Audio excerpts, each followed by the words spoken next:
Sí. Qué momento.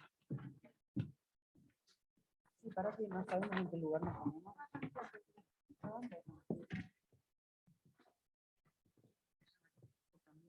Sí.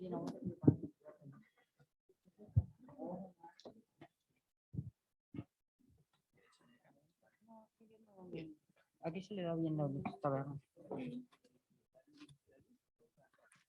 Sí, pero es la que es donde está mal. Mabel, ¿está bien ahí? Sí, voy a apagar el celular. Ah, es cierto. Bueno, yo no lo Ay, recibo. gracias. Madre. Tengo que venir.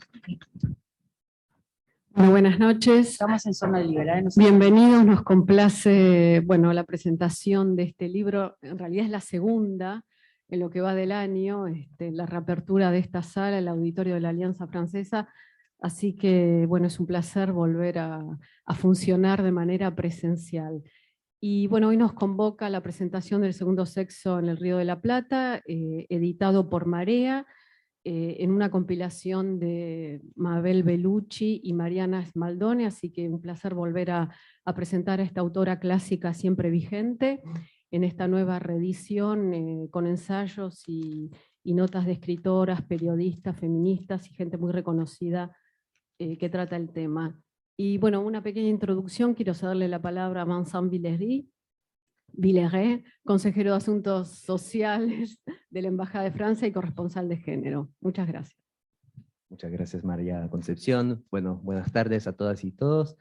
Gracias por estar acá. No le voy a quitar mucho tiempo, sino que les quería agradecer obviamente a la Alianza Francesa que nos recibe acá, en este lindo lugar, que bueno, volver a la forma presencial.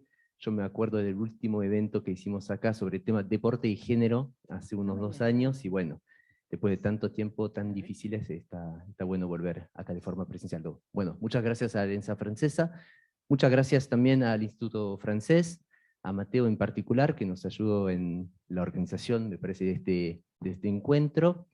Quería agradecerle también a una persona que no está, pero que de alguna manera, no, si no me equivoco, inició un poco este encuentro, que es Tamara Sánchez Albarracín, que hizo una pasantía con Laura, que también ayudó mucho en la preparación de este encuentro, pero Tamara hacía una pasantía en nuestro servicio, y desde el primer día me dijo, bueno, hay que hacer eventos de este tipo, encuentros franco-argentinos sobre el tema de género, que es un tema que la apasionaba a ella, y bueno, es ella que tomó el contacto con ustedes y me parecía una buena idea. Lamentablemente para nosotros Tamara se fue del otro lado, digamos, del río, y empezó la semana pasada un nuevo cargo ahí en la Embajada de Francia en Uruguay. Pero bueno, le agradecemos en ausencia su impulso. Y también, bueno, muchísimas gracias a las panelistas, el panelista, también no tuve el tiempo de saludarte, pero bueno, mucho gusto. Gracias por estar acá y no les voy a quitar más tiempo, sino que, bueno, gracias por este encuentro, que además se da en el marco de una semana especial, que es la Semana de la Francofonía, que arrancó, si no me equivoco, ayer, así que, bueno, también en este marco es interesante que los escuchemos. Muchísimas gracias. No sé a quién le doy el micrófono acá. Bueno.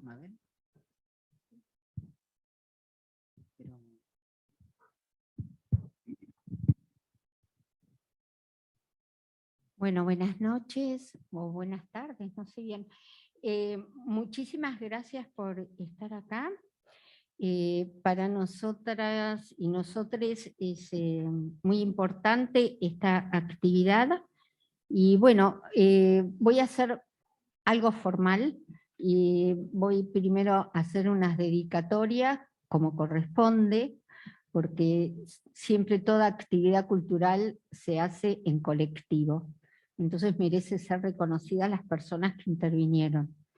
Ante todo, bueno, a Tamara Sánchez Albarracín, que ella fue la que nos acercó, tomó contacto, se preocupó, y especialmente a mi compañera, a mi gran amiga Mariana Smaldone, que también es compiladora y que hemos trabajado intensamente con este libro, que posiblemente no pueda venir por cuestiones familiares, pero siempre va a estar presente porque hemos trabajado intensamente durante todo el periodo de la pandemia, ¿no?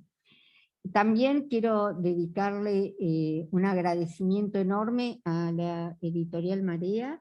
Acá está Constanza Brunet, por acá, ahí está. Realmente Constanza y todo su equipo han trabajado intensamente con este libro.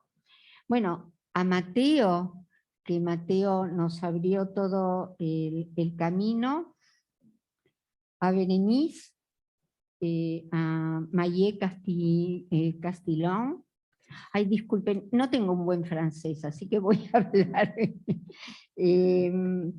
Bueno, y básicamente a las compañeras de Uruguay, que hemos trabajado intensamente cruzando correos y trabajos, y la verdad que ha sido muy grato hacer este libro justamente en el Río de la Plata, ¿no?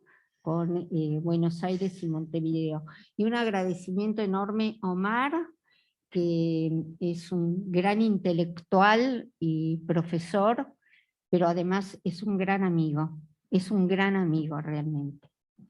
Bueno, voy a hablar en realidad sobre cómo se compone este libro, y después para hacer una actualización de Simone de Beauvoir, para que no siempre se repita su condición de feminista y su lucha por el aborto, que es lo más conocido en esta última etapa, voy a hablar sobre su compromiso antibelicista, en un momento tan crucial como es el actual, frente a una guerra que todos repudiamos.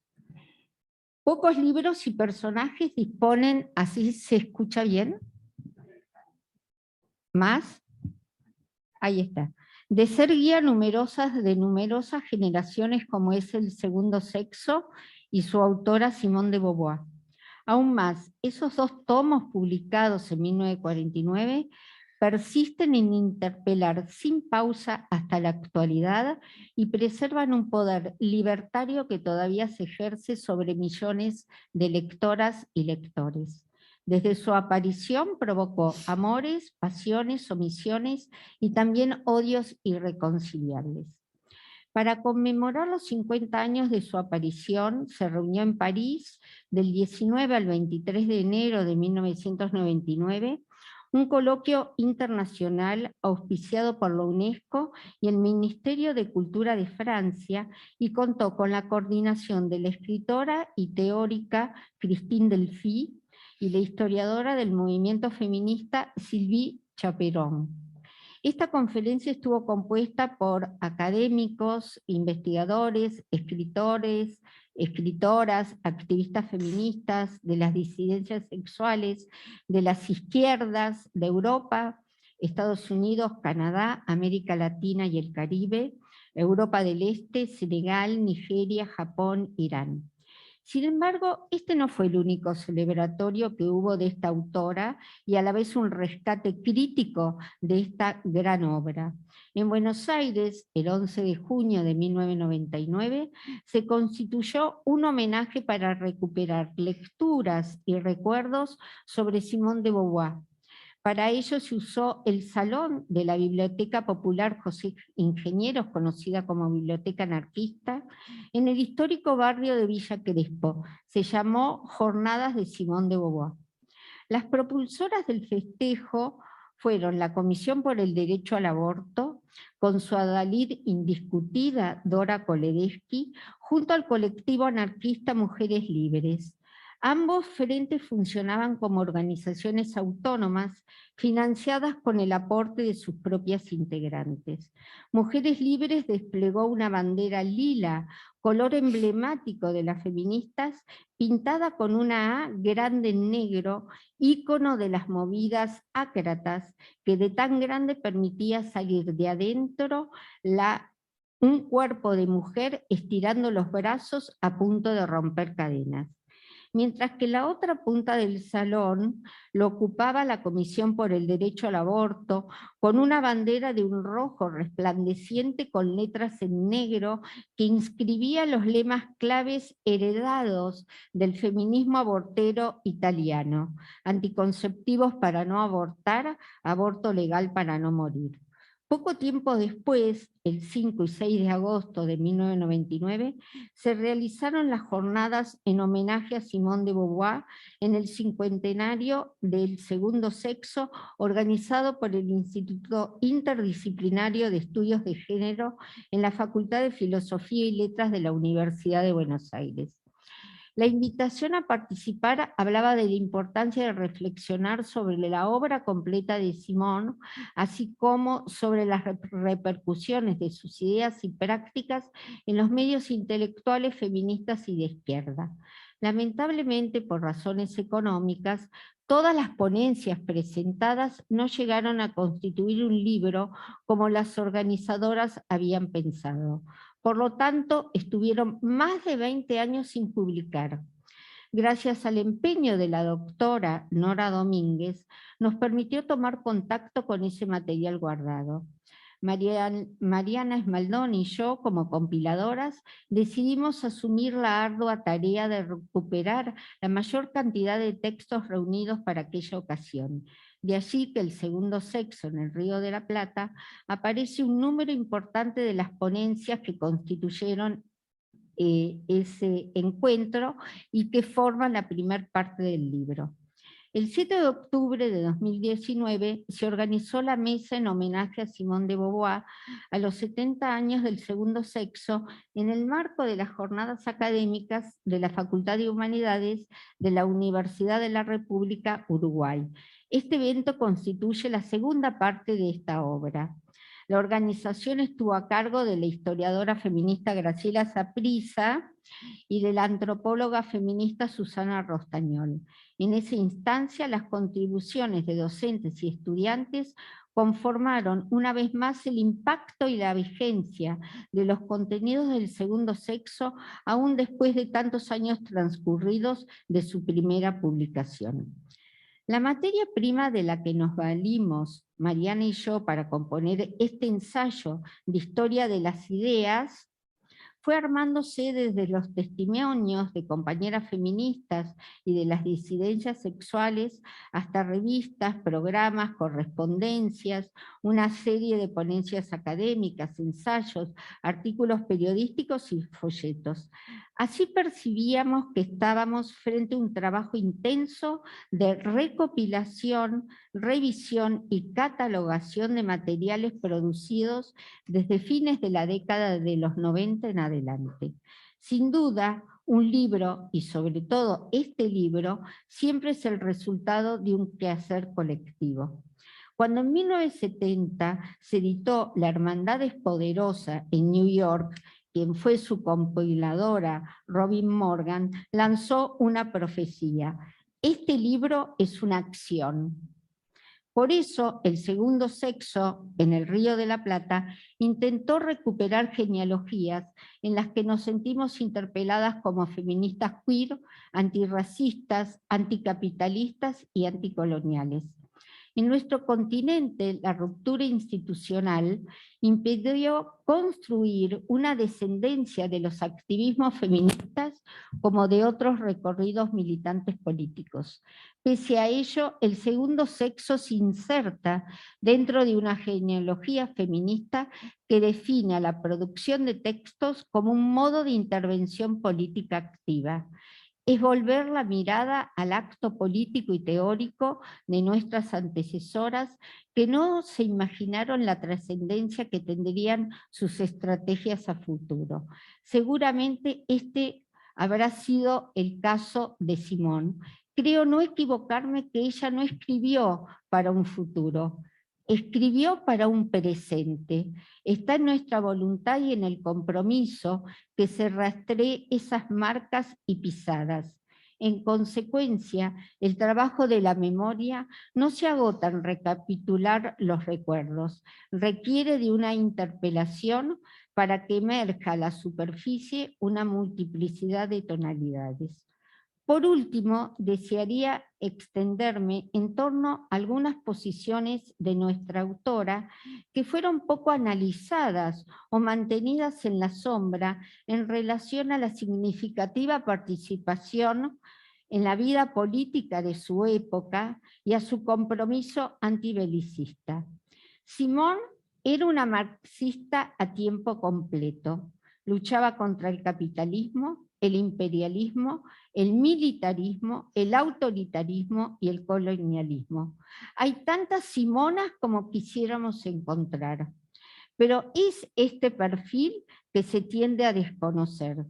Sus activas polémicas y acciones públicas contra las guerras, la militarización y contra la insubordinación, a favor de la insubordinación, a la objeción de conciencia y también a los derechos humanos y a la autodeterminación de los pueblos. Todo ello constituyó su memoria crítica. En una extensa entrevista publicada en la revista La vida es rosa en marzo de 1984, Simone dijo: soy absolutamente, decididamente pacifista. Estoy en contra del intervencionismo militar en todas sus formas y también estoy en contra de la bomba nuclear, pero no veo que deban ser solo las mujeres las que protesten. Simplemente creo que es una causa en la que hombres y mujeres deben luchar juntos. Daré algunos ejemplos a modo de sostener esta posición que levantaba Simona. Primero, sus reparos a los excesos del régimen estalinista soviético frente a la brutal intervención de Rusia en Hungría en 1956. El compromiso junto a sus colegas Le Temps Modern por abolir el colonialismo sobre el Magreb, en especial por la liberación de Argelia. Mostró solidaridad con los rebeldes, actuando como testiga para la defensa de sus testimonios de cruentas torturas. La primera denuncia de violencia sexual fue con la militante del Frente de Liberación Nacional llamada Bupachá. Su causa fue defendida ante los tribunales argelinos y franceses por la abogada feminista Gisèle Halimi, y el apoyo de Simone junto a la movilización de un comité conformado por mujeres en el intento de dar relevancia política y jurídica a un asunto destinado a permanecer oculto. Asimismo, su posicionamiento en contra de la guerra de Vietnam, que la llevó a integrar en 1966 el Tribunal Internacional sobre Crímenes de Guerra, o Tribunal Russell-Sartre, para investigar y evaluar la intervención de Estados Unidos en Vietnam. Su participación de manera activa en la Gran Rebelión del Mayo del 68, desencadenada por las vanguardias políticas de jóvenes, movimientos estudiantiles como el factor más dinámico. Entre tanto, cuestionó la invasión de Checoslovaquia con tropas de 5 países socialistas en la noche del 20 al 21 de agosto de 1968, liderado por la ex Unión Soviética, para poner fin a la llamada Primavera de Praga. A la vez estampó su firma en una carta aparecida en Le Monde el 9 de abril de 1971, dirigida a Fidel Castro, acompañada por 72 intelectuales europeos y latinoamericanos, donde expresaban su preocupación ante el arresto del escritor y poeta Eberto Padilla, autor de la obra Fuera del Juego. Esto significó el quiebre de las relaciones entre la Revolución cubana y muchos de sus fieles intelectuales europeos. Por último, el respaldo y acompañamiento de Simone a las exiliadas latinoamericanas en Francia durante las dictaduras cívico-militares en la región, su denuncia contra los crímenes cometidos por el terrorismo de Estado y el Plan Cóndor. Un ejemplo de ello fue nuestra querida compañera Dora Kolerecki, militante trotskista devenida en feminista, figura central por la conquista del aborto voluntario en Argentina. Ella estuvo varios años exiliada en París luego de un atentado de la AAA a su casa. Koledesky era quien le aportaba información precisa a Simón sobre lo que acontecía en Argentina. Si nos atenemos a estos casos y muchos más por nombrar, Simona, como le decimos cariñosamente, nos legó un posicionamiento crítico a las guerras, a los regímenes autoritarios y fascistas. Hoy estamos frente a una de ellas que podría ser más devastadora que la Segunda Guerra Mundial si no se la detiene: la invasión de Ucrania por parte de las Fuerzas Armadas rusas en manos de Putin. Al mismo tiempo, habría que exigir un freno al expansionismo de la OTAN hacia los países que conforman el espacio postsoviético. Como plantea el historiador Hernán Camarero, en las crisis políticas, en las revoluciones y en las guerras se ponen en evidencia y se confirman las orientaciones y los principios libres pensadores. Todos estos casos recién nombrados nos ayudan a contraer el legado de nuestra Simona en el Río de la Plata. Decir no a la guerra, no al imperialismo, al patriarcado, al autoritarismo, al militarismo en auge. Reclamar la solidaridad internacional para frenar esta escalada bélica en la búsqueda del arbitraje y el desarme. Recordemos que nuestra autora, a los 41 años, publicó en 1949 los 2 tomos que constituyen casi 1 millar de páginas, El segundo sexo, con una pluralidad de registros que permitió su relectura e inspiración a nuevas interpretaciones. Yo digo, a título personal, El segundo sexo también fue una respuesta intacta a su incomodidad por el enfrentamiento entre las 2 superpotencias surgidas luego de la Segunda Guerra Mundial, Estados Unidos y la Unión Soviética con sus respectivos aliados. Por favor, no lo olvidemos. Gracias.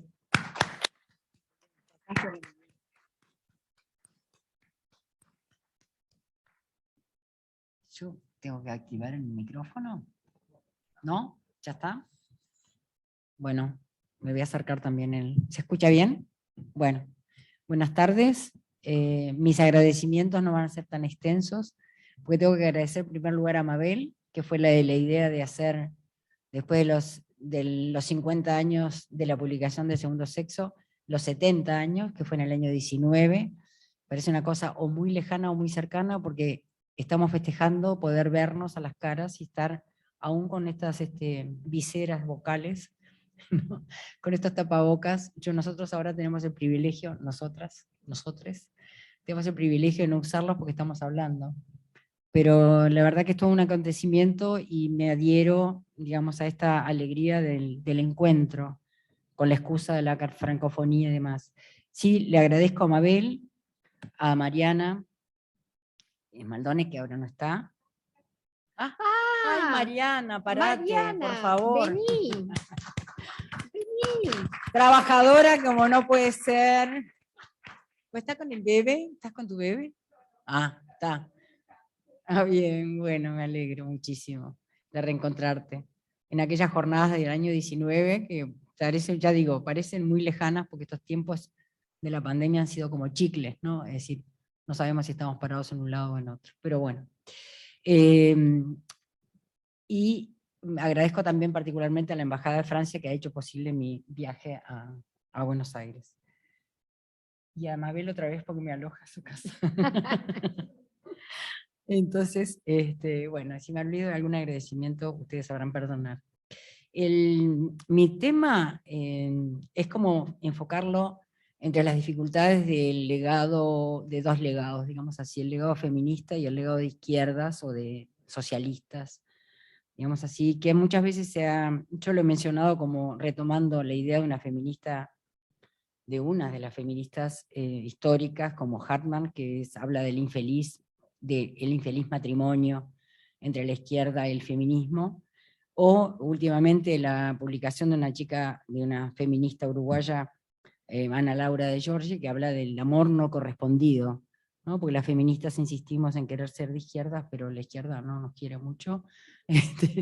Entonces, bueno, digamos, vamos a aflojar un poco la tensión y decir, bueno, no es que no nos quiera mucho, sino que no entiende, parece, ¿no?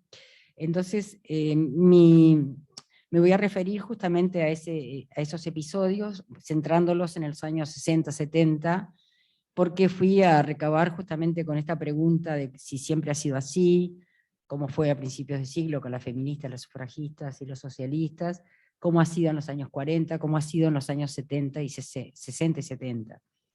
Entonces, lo que me detengo básicamente en este momento y en esta intervención, en algo que me interesa justamente, que es en la lectura que las jóvenes militantes y feministas de los años, perdón, las jóvenes militantes y activistas de los años 60 y 70 pudieron hacer de precisamente del segundo sexo, ¿no? Ese es un poco centrado en esto. Que justamente, ¿por qué esta particularidad? Porque estas jóvenes activistas de las izquierdas de los años 70, para, digamos, en mi recorte, lideraron luego la retomada feminista durante la transición de los años en Uruguay, en el año 84, de los años 80 al 85, digamos así, en la que empiezan a manifestarse los movimientos de mujeres. La pregunta fue, ¿cuál fue el impacto del segundo sexo en las mujeres revolucionarias? Y segunda pregunta, si pudieron injertar ese discurso emancipador a sus prácticas políticas. O, la otra opción, las postergaron, esos deseos de igualdad o de equidad, o si postergaron esos deseos por otras urgencias, ¿no? El telón de fondo, ya lo sabemos de esas primeras lecturas adolescentes, fue la revuelta juvenil del 68, y la nueva ola del feminismo, a pesar de mi amiga Mabel, que no quiere que hable de ola, pero está, es decir, es la forma vulgar de referirnos, que emergió a partir de esa revuelta juvenil, en la que justamente el segundo sexo fue el texto insignia de esa retomada feminista, ¿no? Es decir, en la que justamente, bueno, no me voy a detener en ello, para focalizarme en lo específico de las opciones de las mujeres latinoamericanas y particularmente de las uruguayas en las que yo trabajé. Entonces la pregunta también es cómo se trasladaron los conceptos, las ideas, los argumentos de Simone de Beauvoir a contextos mucho más críticos que los de las sociedades del norte, en los nuestros, de crisis, luchas, enfrentamientos, represión política y terrorismo de Estado. Voy a hacer una afirmación tajante, y quizás la pongo en duda también, pero puedo sostener que la emergencia de los nuevos feminismos en esos años y la revolución de la vida cotidiana no tuvieron ecos en América Latina y el Caribe en los años 60, presionada por otras urgencias. Los dos hechos, para mí, fundamentales, marcantes, fueron el impacto de la Revolución Cubana, año 59, por si lo olvidaron, y la transformación de la Iglesia Católica a partir del Concilio Vaticano, 62, y su adaptación al medio latinoamericano a través de la segunda conferencia del episcopado latinoamericano, celebrado en Medellín, año 68. A pesar de esta afirmación, me consta que muchas militantes de los 70 leyeron a Simona, a tomar Simona, y a través de la lectura del segundo sexo, ellas se vieron tensionadas entre reconocerse como las otras y atender a su compromiso con las luchas sociales y políticas de su época, situación que en muchos casos las obligó a postergar esas reivindicaciones menores, puse comillas, reivindicaciones menores, en pos de la promesa de la revolución con mayúsculas. Cursaban entonces una adolescencia de cambios, iniciándose en la vida dentro de un contexto efervescente, y como afirma Ana Laura, la que mencioné hace un ratito, esta fue una época de profundos cambios, no solo en términos de polarización y movilización, sino cambios socioculturales que impactaron directamente en los mandatos de género. Por eso, mi guía en este trabajo ha sido a pesar de todo, sostengo que algún secreto legado pudo sobrevivir y manifestarse luego en las diferentes formas de resistencia a la represión maquinadas por las mujeres en nuestros países antes y durante las dictaduras cívico-militares. Y ahí como planteé que justamente me guiaba por las lecturas de las mujeres, no voy a detenerme en cada una de las particularidades de quienes leyeron, pero sí encontré en las conversaciones con estas entrevistadas, o con estas amigas, a las que identifiqué como mujeres que habían sido activistas durante los años 60 y 70, y que después fueron líderes o activistas, digamos, señeras en el feminismo de los años 80, fines de los 80 y 90, ¿qué leían? ¿No? Entonces ahí encontré una amplísima biblioteca, ¿no? Lo que podríamos decir la biblioteca de una joven militante, y entre, bueno, los clásicos del marxismo, algunos del boom latinoamericano, los productos o los textos de los existencialistas, y para mi asombro, son pocas las que mencionaran a Simone de Beauvoir y el segundo sexo. Pero ahí tomo, no me voy a referir a ella porque me va a tomar mucho tiempo, pero tomo 4 casos por distintas militancias, una de ellas militante de la Organización Popular Revolucionaria, otra militante del MLN, es decir, de la guerrilla tupamara, bueno, que sufrieron distintos avatares. Ella, una de ellas vivió una prisión muy prolongada, y otra de ellas fue exiliada, y con distintos impactos en la lectura, ¿no? Pero sí, a pesar de esta diríamos, primer juicio de algunas de ellas, de decir, bueno, no, yo leí todo a Sartre, a Camus, etcétera, pero no leí en segunda instancia a Simone de Beauvoir. Y otras, sin embargo, destacaron el impacto, ¿no? Y entre ellas, una de ellas, militante trotskista, que dice que, bueno, en el momento me citó la edición para Mariana, que está por ahí, de Palant, del año 54, mientras hablábamos, luego fue a buscar a la biblioteca y lo encontró. Entonces dice que a partir de la lectura del segundo sexo fue tal el impacto que le causó, que le dio un giro, que inspiró un giro a su vida, ¿no? Rompió con su novio formal, no se casó, se afilió a una agrupación trotskista, comenzó a participar en manifestaciones y ocupaciones de centro de estudio, empezó a vestirse distintos con jean y usar alpargatas ruedas, ¿no? Y estas actividades le llevaron a ser una de las primeras jóvenes prisioneras políticas anterior al golpe de Estado del año 73, recluida en la Escuela de Enfermería, donde sufrieron una represión hasta entonces desconocida en el país. Todas pensaban en ese momento, introduciéndonos un poco en la conversación de esos años y el impacto que le había causado, hay una cuestión que dicen, todas pensábamos que éramos iguales, que estábamos en pie de igualdad con los compañeros varones, y recién, ¿no? Largo tiempo después se dieron cuenta que eran, muchas veces digo, que eran las reinas de las imprentas, porque imprimían los volantes en un cuartito trasero, ¿no? No se destacaban. Estas mujeres jóvenes estaban apostando a un cambio, sin embargo, primero en la práctica, poniendo el cuerpo, aún sin poder ordenar el disgusto y el desasosiego, sin encontrar palabras, decían ellas, ¿no? La ruptura con los modelos tradicionales de mujer que se dio en esos años, para jóvenes de clase media al menos, resulta evidente, ¿no?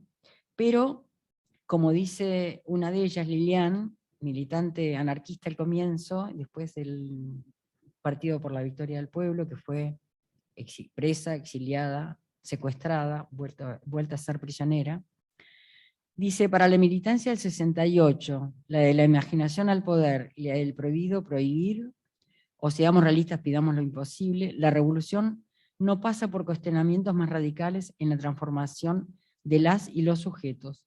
La pareja heterosexual militante se convirtió en emblema de nuevas formas de familia, de pareja y de vida a los hombres nuevos revolucionarios. El énfasis en los valores familiares ha sido estudiado, ¿no? Y la heterosexualidad por parte de las organizaciones revolucionarias también ha sido estudiado por Isabel Acose, por ejemplo, ¿no? Como era una forma de contrarrestar el discurso conservador que atacaba con, digamos, con acusaciones de inmoralidad a los activistas de izquierda, sobre todo los radicales que optaron por la opción armada, ¿no? Y ahí cito, bueno, no sé si me estoy extendiendo mucho, pero recuerdo una conversación que está en algunos de los textos más clásicos a esta altura, una conversación entre Walsh, el escritor Walsh, y Osvaldo Bayer, en que Bayer le acusó a Walsh de oportunismo de la guerrilla por hablar de las mujeres en la actividad guerrillera. Y sin embargo Walsh le dijo, no, la mujer está haciendo la revolución dentro de la revolución, cosa que Bayer unos años después decía, tal vez la realidad mostró que era una cosa distinta, ¿no? Y acá cito una entrevista, esto para mostrar un poco el desencuentro, una periodista francesa radicada en Cuba en ese momento, entrevistó en los años 60, avanzados los años 60, a un guerrillero del MLN, el Movimiento de Liberación Nacional Tupamaros, uruguayo, al que preguntó sobre la igualdad o el lugar de las mujeres en la guerrilla. Este señor, Leonel, respondió afirmando que nadie es más igual que detrás de una 45. Y más allá de esa imagen fálica, la Colt empuñada por mujeres en realidad las igualaba al convertirlas en varones. Ese concepto se resumió en todo por el proyecto político, resultó en que los cuerpos femeninos fueron moldeados por el discurso dominante.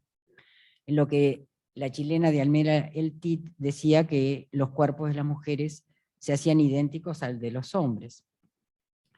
Insisto, mirando o leyendo las actas tupamaras del año 71, hay un apartado que se llama El papel de la mujer, y se observa los estereotipos profundos, estereotipos femeninos de la época, incluso cuando se pretendía superarlos o cuestionarlos, ¿no? Es decir, que estos compañeros varones radicales no pudieron sustraerse a la mentalidad corriente.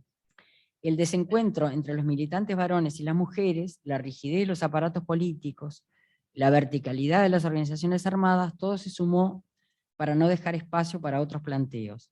Las discusiones terminaban abruptamente cuando se esgrimía el concepto de la contradicción principal, la contradicción de clase, ya fuera la de clase o la liberación de los pueblos.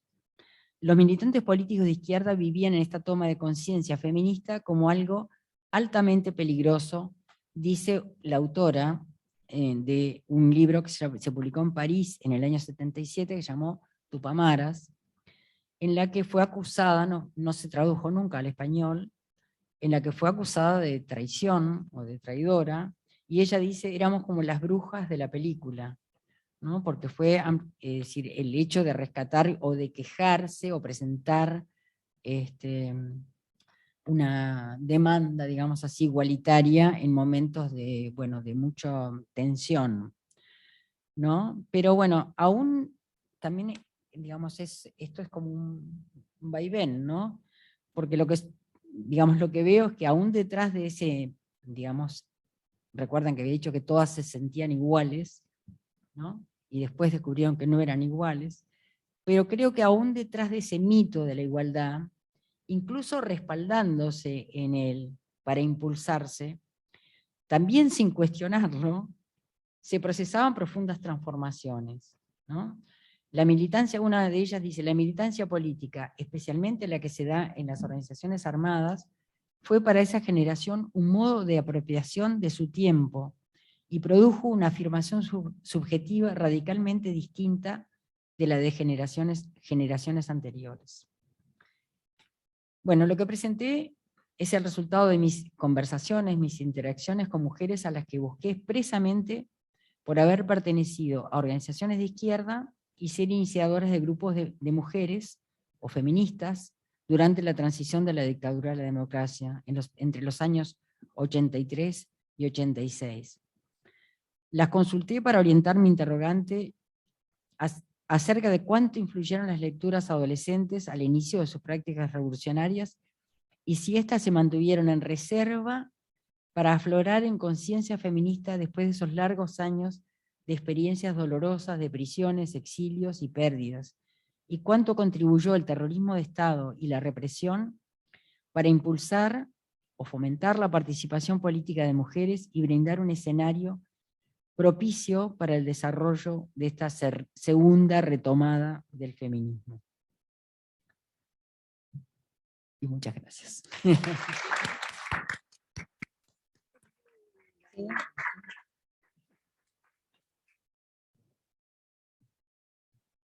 Me calculé el tiempo.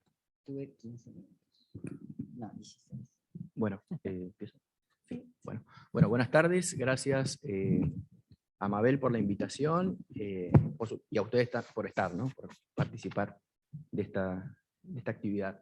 Bueno, yo quiero reflexionar o plantear algunas hipótesis respecto de un diagnóstico que se puede discutir quizás, pero este diagnóstico dice que Simone de Beauvoir ha conquistado, luego de varias décadas, una actualidad intelectual, teórica, incluso política, mayor que la de Sartre, de quien la propia Simone se consideraba quizás una discípula, ¿no? En términos filosóficos. Y este es un enigma justamente tratar de descubrir o reflexionar en torno a esa actualidad, ¿no? que ha invertido, ¿no? esa jerarquía intelectual que aparecía hacia 1950 o 1940.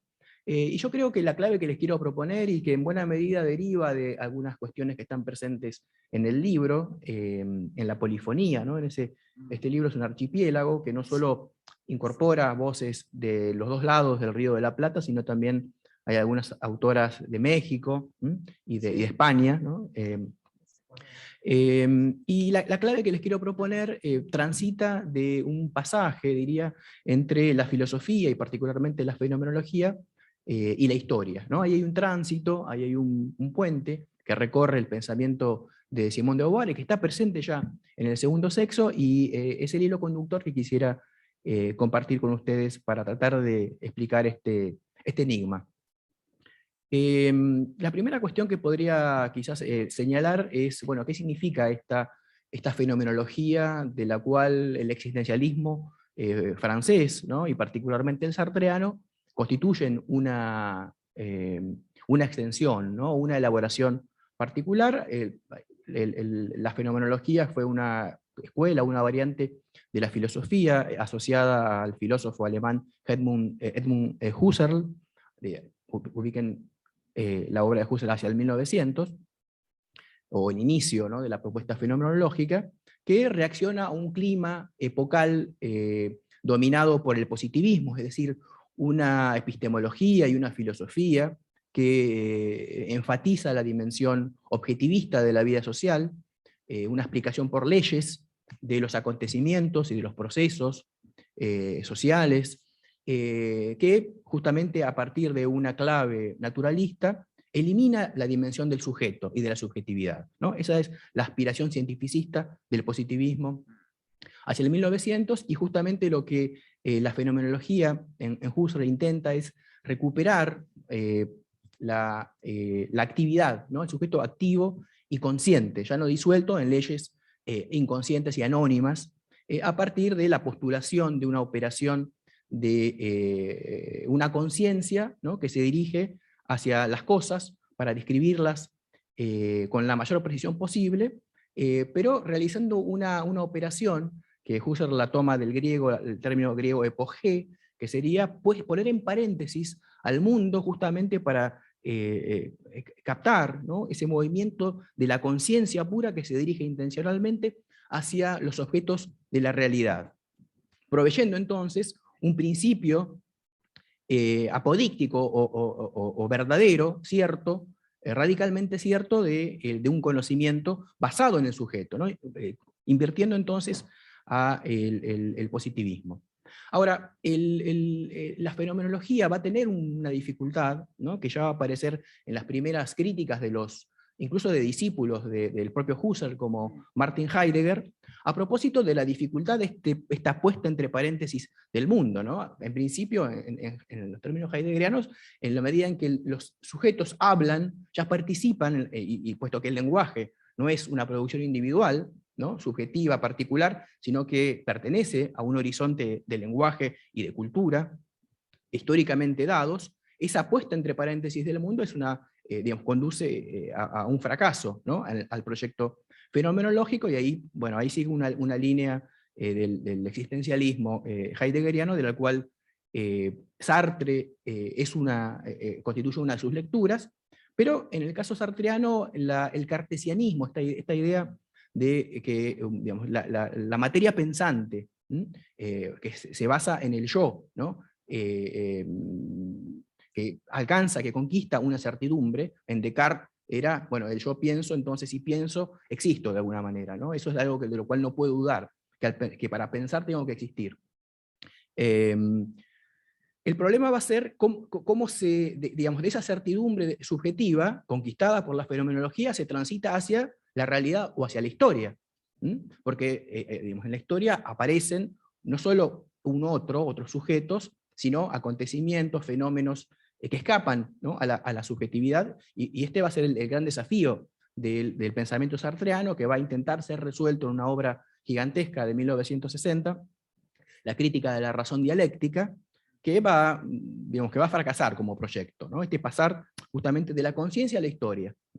Y entiendo que en el segundo sexo nosotros encontramos en Simone de Beauvoir, en primer lugar, una incorporación de la dimensión corporal del sujeto, que es algo que en el existencialismo va a estar presente, por ejemplo en Maurice Merleau-Ponty, ¿no? Pero que en Sartre nunca va a alcanzar, digamos, una plasmación adecuada en su pensamiento, y sobre todo introduce de Beauvoir la dimensión de la diferencia sexual, ¿no? Todavía no se hablaba del concepto de género en ese momento, eso va a aparecer en los años 50, pero es un clivaje, ¿no? que introduce Simone de Beauvoir, y que implica allí que la relación con un otro ya no es solo de reconocimiento, sino que también puede ser de dominación, ¿no? La divergencia de poderes, de situaciones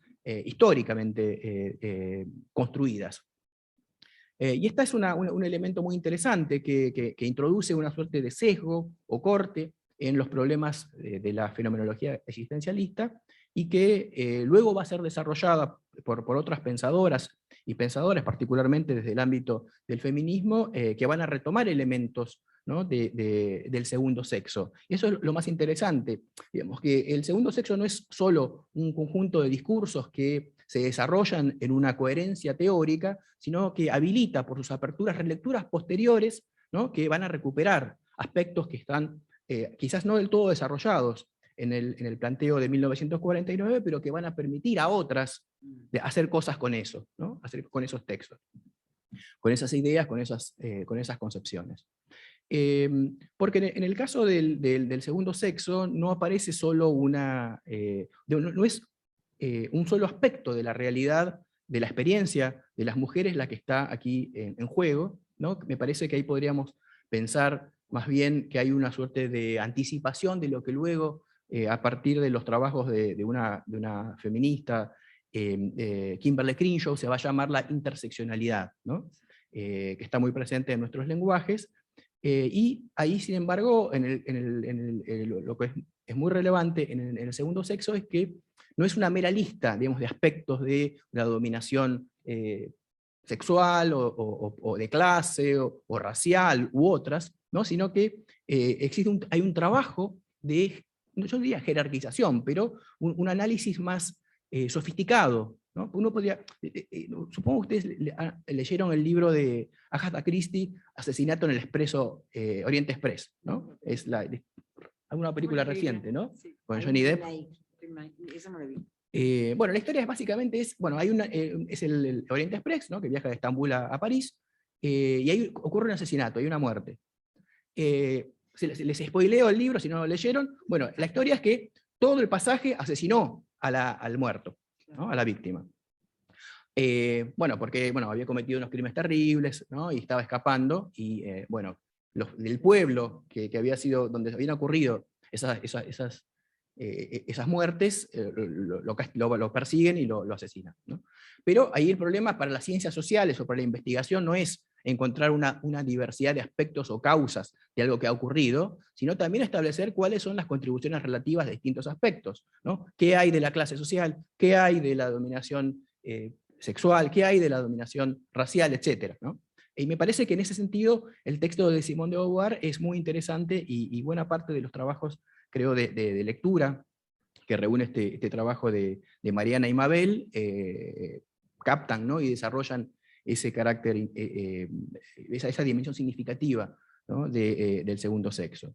Y un segundo aspecto que creo que caracteriza a la obra de Simone de Beauvoir y que contribuye a su posteridad, es que en sus distintas partes, es un libro muy largo, como señalaba Mabel recién, hay diferentes ingresos, ¿no? O entradas que cuentan una historia y que desarrollan una problemática sin necesariamente intentar alcanzar una suerte de síntesis o totalidad a través de la cual el objeto se autoexplica y deviene un absoluto, ¿no? Sin fisuras. En este sentido me hace acordar a una película de un gran director japonés, Akira Kurosawa, ¿no? Rashomon, de 1951. Esto no se los voy a spoilear, ¿no? El final, pero lo que ocurre es que un samurái es asesinado en un bosque, ¿no? La película básicamente reconstruye los distintos testigos o personas que están relacionadas, digamos, con el samurái o con el pueblo en el cual ocurrió, que relatan la historia de cómo ocurrió este asesinato, ¿no? Y son distintas, son 4 historias, y no hay una búsqueda de una verdad, no hay una sola historia. Esto, por supuesto, no significa que todas las historias sean equivalentes, o que no exista la búsqueda, ¿no? de la verdad, de cómo ocurrió ese asesinato, sino más bien la responsabilidad de asumir el carácter construido de cada uno de esos relatos posibles para pensar, ¿no? la naturaleza de eso que ocurrió, ¿no? Que queda siempre es algo inasible, sin embargo, que se puede representar, ¿no? Que se puede pensar. Y entiendo que en el segundo sexo, Simone de Beauvoir conquista esa capacidad de distintos ingresos, ¿no? A esta misma problemática, entonces, rodeando un objeto que nunca va a terminar de ser conquistado, pero el cual se desarrolla justamente en esa pluralidad, hoy diríamos interseccional, de narrativas posibles, que entonces generan yo diría, esta posibilidad de ser un libro abierto, ¿no? Una obra abierta, pasible entonces de múltiples y nuevas interpretaciones, sin la aspiración, ¿no? Sistemática, como en Sartre, ¿no? De construir un sistema cerrado, concluido, y por lo tanto impermeable, ¿no? a esas lecturas creativas, estas costuras entonces que vemos en los textos de Simone de Beauvoir y en toda su obra, ¿no? Que es muy compleja y es muy heterogénea. Es quizás una clave posible para poder pensar por qué hoy, para muchos y muchas, los escritos de Simone de Beauvoir nos interpelan más que aquellos que hacia 1950 hacían de Sartre probablemente el intelectual occidental más conocido del mundo. Bueno, muchas gracias.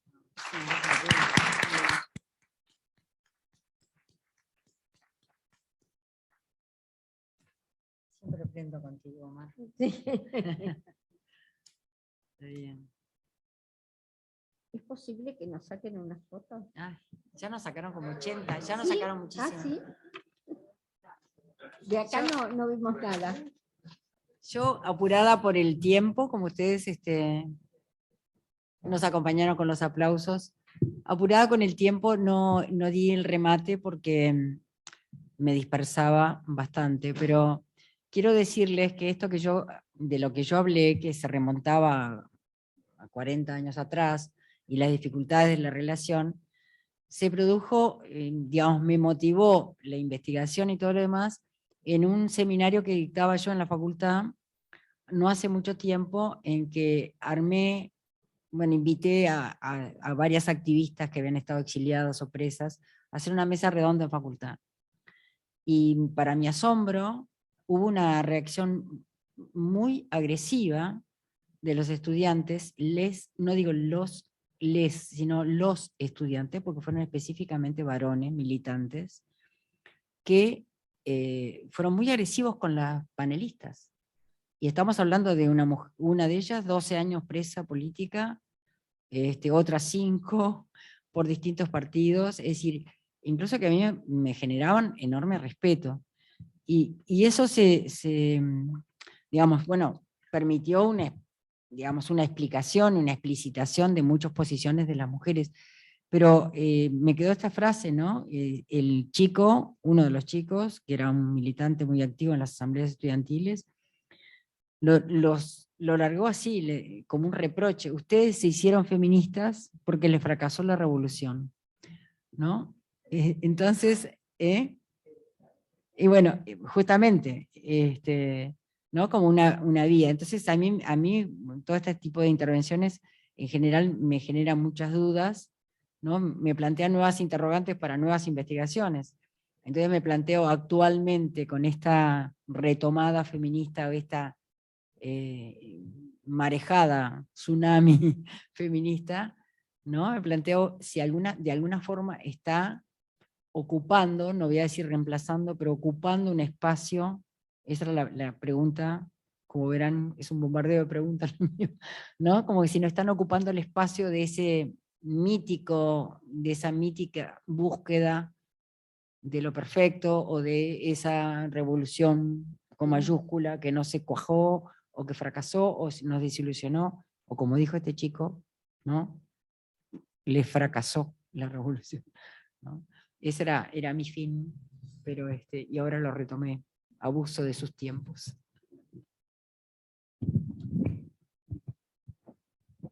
Bueno, podemos pasar a una serie de preguntas. Pero siempre lo dijimos a nosotras. Yo soy de esa generación, digamos, ¿no? Y acá veo atrás mío. Siempre lo dijimos. Estoy justamente trabajando en un libro sobre la ley de cupos y terminé mi trabajo del día con esa frase. La mística la pusimos ahí. La mística de esos tiempos, ¿no? Pero es interesante lo que decís.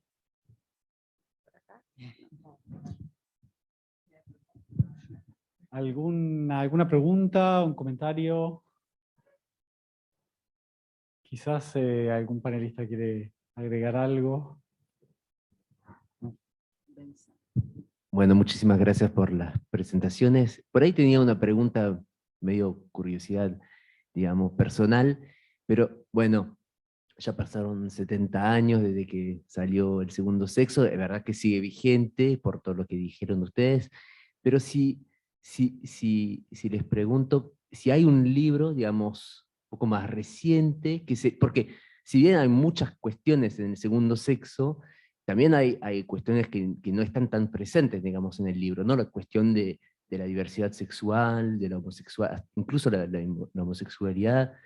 Bueno, algunas preguntas por ahí quizás que no están tan presentes, y si hay para ustedes, pura curiosidad, un libro que por ahí en 70 años podríamos como celebrar el aniversario también como lo hacemos hoy con El Segundo Sexo. Yo tengo algunos libros en francés que a mí, de hecho, me impactaron mucho sobre estos temas, ¿no? Un poco más contemporáneos, pero bueno, me gustaría saber si ustedes tienen una referencia o otra, no sé. No sé si se entendió bien. ¿Sí?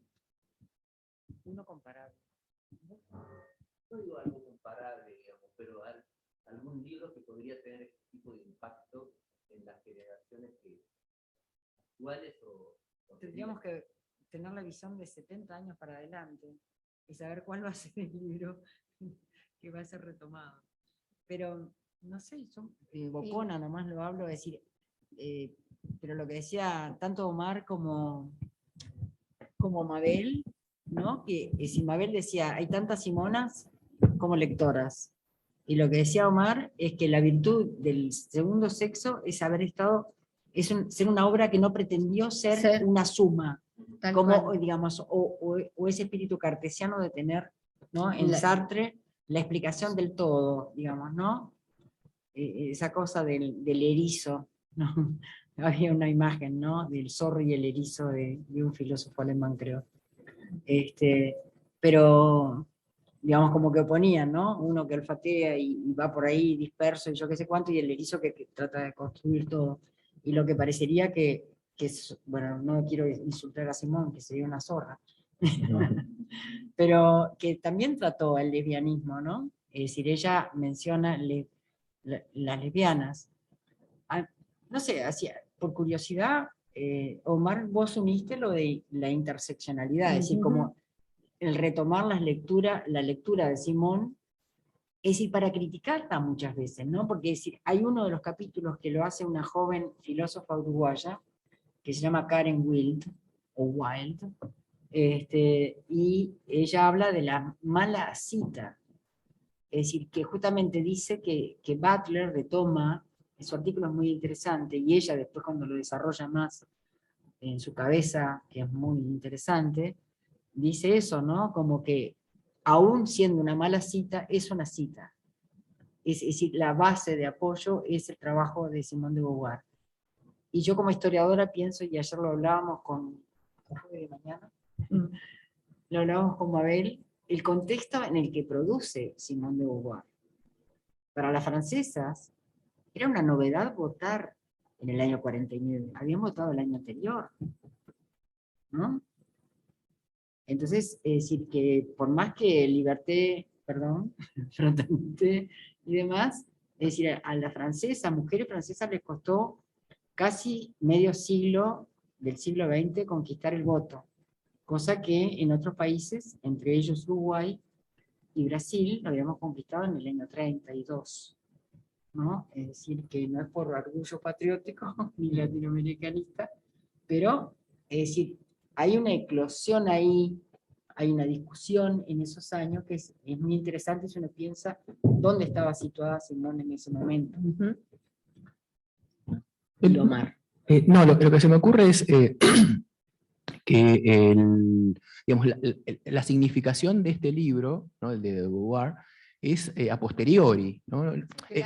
Fue un bestseller, ¿no? Y fue rápidamente traducido y fue muy vendido, pero su instalación en términos de su relevancia intelectual, política y cultural, en verdad es a posteriori, ¿no? Y es interesante ahí pensar cómo se construye esas consagraciones, ¿no? Por ejemplo, si pensamos en El Príncipe de Maquiavelo, una gran obra, ¿no?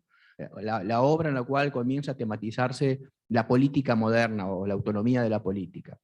Lo que los estudios históricos, entonces ahí sería la conexión con la genialidad de Maquiavelo. Lo que los estudios históricos han mostrado es que en la Florencia de la época de Maquiavelo, digamos hacia el 1300, en realidad había una enorme cantidad de libros similares que se llamaban El Príncipe, y que justamente proponían estos manuales, ¿no? de la acción, de la estrategia y de la táctica del gobierno. Es decir, que Maquiavelo era uno entre muchos otros autores que desarrollaban un discurso similar. Entonces ahí la pregunta no es si Maquiavelo fue un genio, sino, o la genialidad de Maquiavelo, como si el príncipe se debiera a su propio pensamiento, una idea extraordinaria, sino más bien cómo a posteriori esa obra devino en el príncipe Maquiavelo que todas y todos o conocemos, aunque sea de nombre, sabemos que existe y es importante.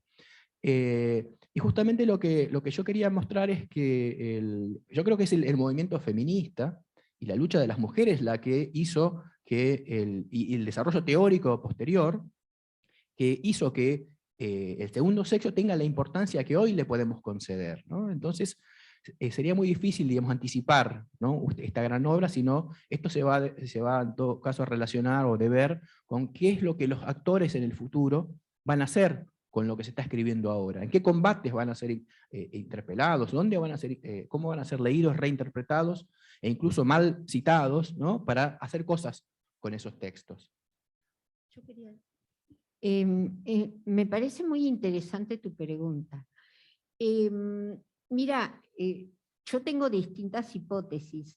Creo que primero la figura de Simona, que es importantísima porque, como dije, hay muchas Simonas, todas las que te puedas imaginar. Digo, era increíble la participación que tenía Simona.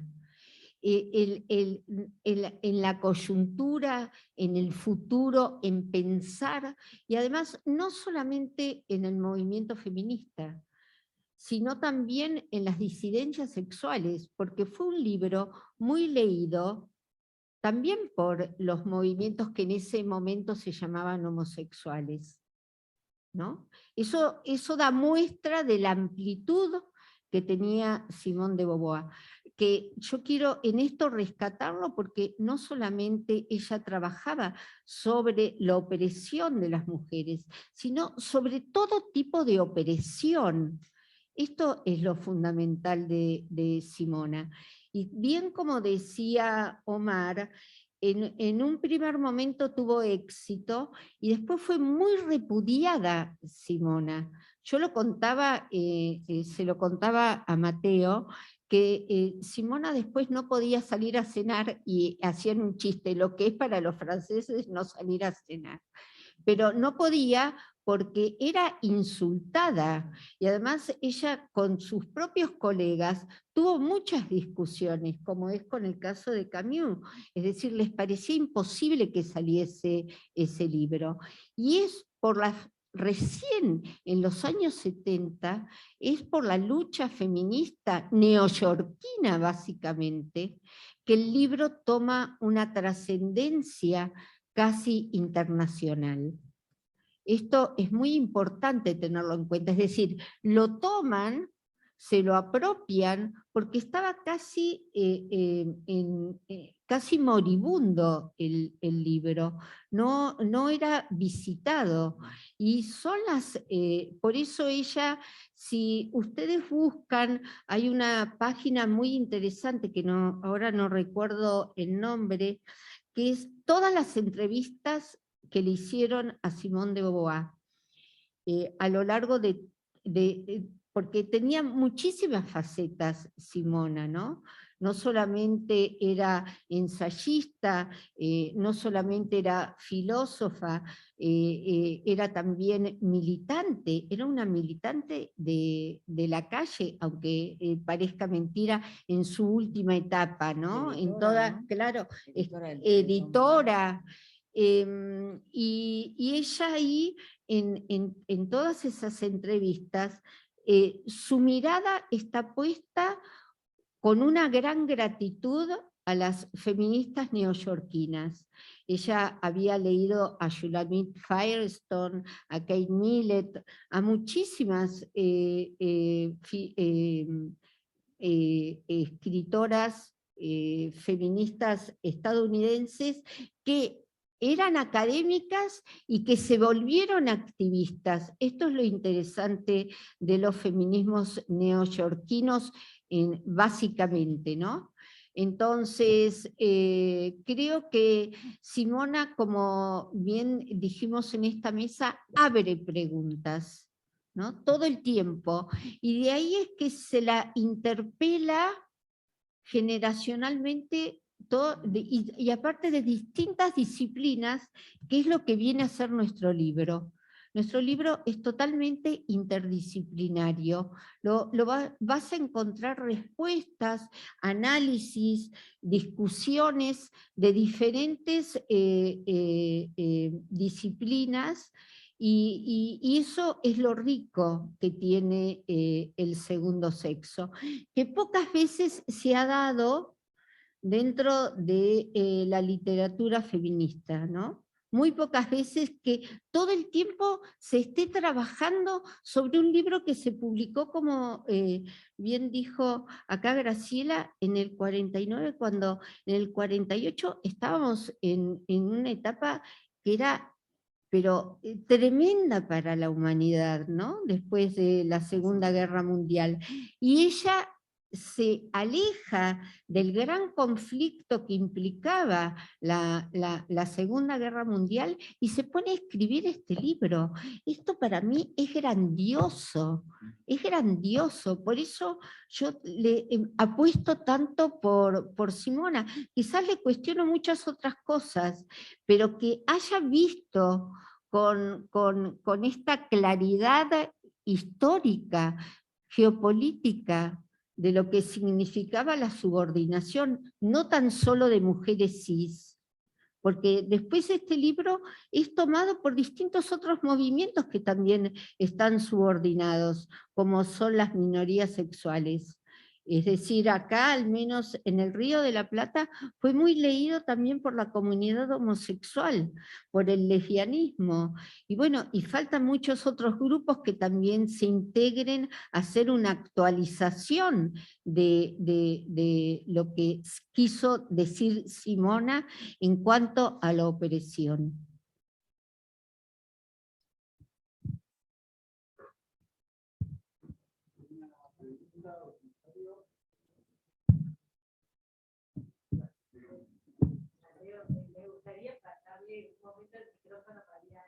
Exacto, yo iba Ay, exactamente lo que iba a sí. decir. Eso mismo iba a decir yo. Que no pudo estar en la mesa, pero ya está atrás. Gracias.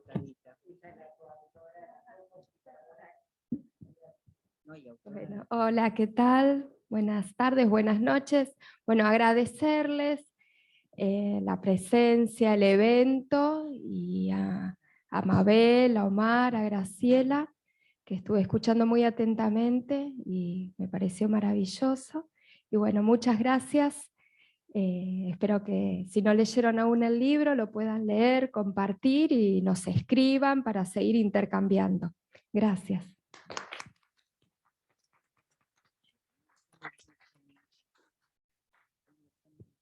No sé si querrán hacer alguna otra pregunta o vamos cerrando este encuentro.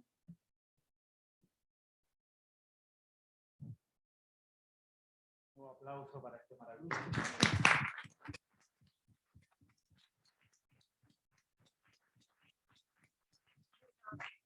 Queremos agradecer a la Embajada de Francia y también todo el empeño que pusieron Mateo y todo su equipo, ¿no? Agradecerles enormemente y nuevamente agradecerle a Tamara y también a Constanza, que confió en nuestro libro, que por un tiempo fue un tanto disperso, porque eran dos realidades que queríamos aunar, y entonces, y gracias a que han venido, ¿no? Muy amables. Gracias a ustedes. Gracias a ustedes.